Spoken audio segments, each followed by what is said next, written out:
From CBS News Bay Area, this is the Morning Edition. Well, hi there. Thanks for joining us this morning. It's Wednesday, February 28th. Let's get it started.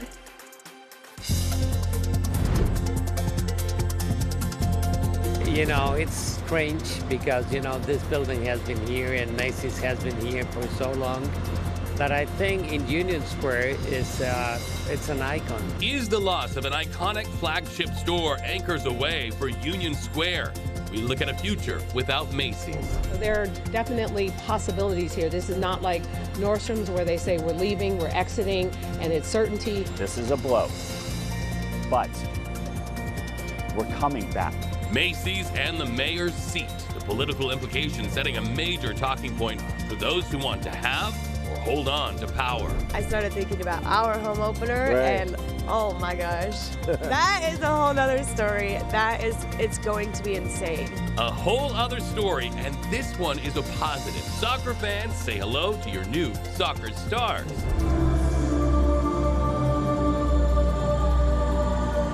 Madge makes them wait, but when she hit the stage, all did celebrate. Night one down for the Queen of Pop. Night two at Chase Center recues the Madonna magic. Yeah, I think we should all start like this.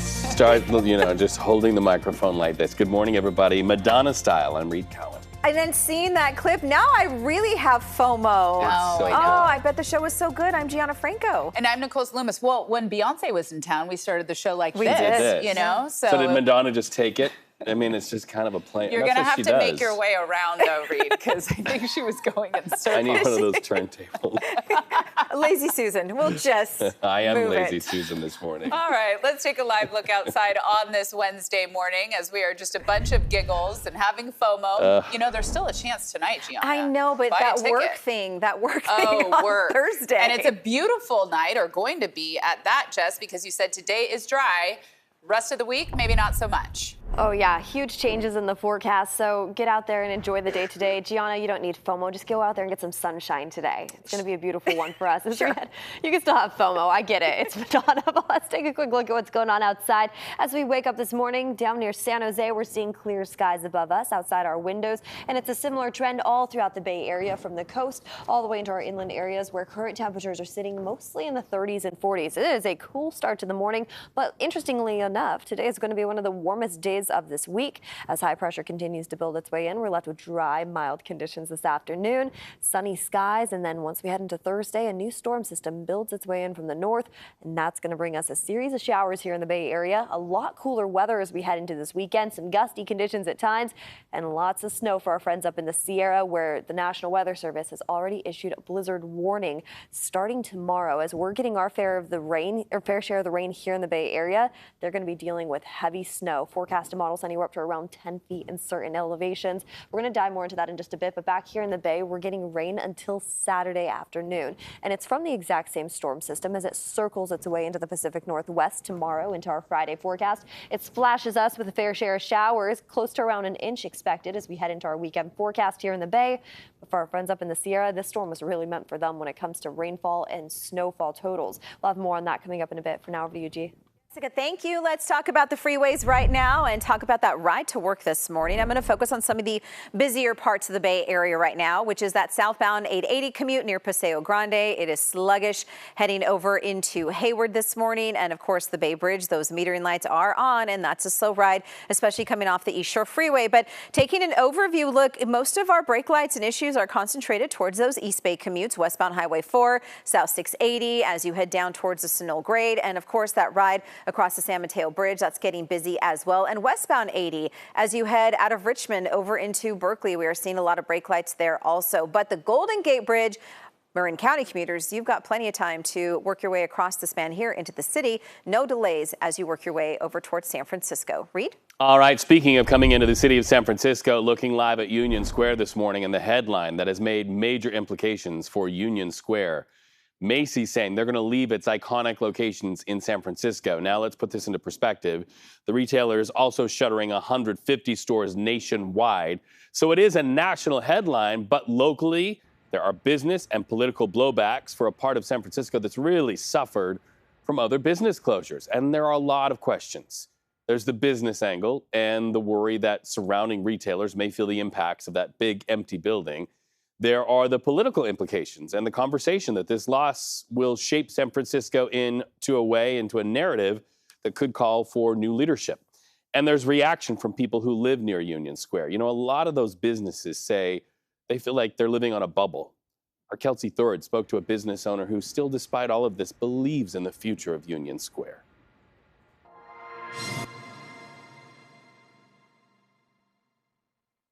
John Constant, the owner of John's Grill near Union Square, told me his restaurant has seen this neighborhood change a lot over the years. John's Grill's been open since 1908, and since 1908 we've lost many iconic stores like I. Magnin, Joseph Magnin. What else can I remember? Liberty House, City of Paris. So many places have closed. So when John heard the news, the city's flagship Macy's at Union Square announced it would be closing, he felt a feeling he's felt before. Sadness for what this closure will mean for locals and those who work at the department store. You know, the businesses continue. They'll make money somewhere else, they'll make money online, but there's so many jobs being lost. That's what's real sad. The Macy's has anchored the shopping district in Union Square since it was built in 1929. Generations of Bay Area residents have shopped inside the massive store, and many of them are sad to hear it's closing. You know, it's strange because, you know, this building has been here and Macy's has been here for so long that I think in Union Square it's an icon. You know, wife and I come up here, you know, a couple times a year to shop and to, you know, do other things. We play church for a couple of days during the year, and we like to frequent here, and it's really going to be sad that it's going to close. John told me thankfully he doesn't think the closure will impact his business too much because John's Grill is such an institution in the neighborhood. It's newer businesses, though, he is worried about. We count a lot on theaters, we count a lot on local generations of people dining at John's Grill, so we think it will have an impact. We just hope it doesn't have an impact on us. Still, even with the news of Macy's closure, John is confident in Union Square. He loves this neighborhood and this city. You know, we're a crown jewel of a city. We just need to put a little shine on it. And I think we'll come back stronger and better, but without Macy's. So that's the conversation on the street level, but you're also having it on social media. We went there to sort of take the temperature, see what you're saying. Mike Hill Jr., Coach Mike, says Macy's Union Square closing. As a San Francisco native, this hurts. Our city is nothing like it was when we grew up. And then look at this comment from Eileen Nicole. I can't believe Macy's in Union Square is closing. The SF shopping experience that I grew up loving as a kid is no longer there. Come on, San Francisco. And then another person posted, Macy's leaving Union Square in San Francisco is crazy.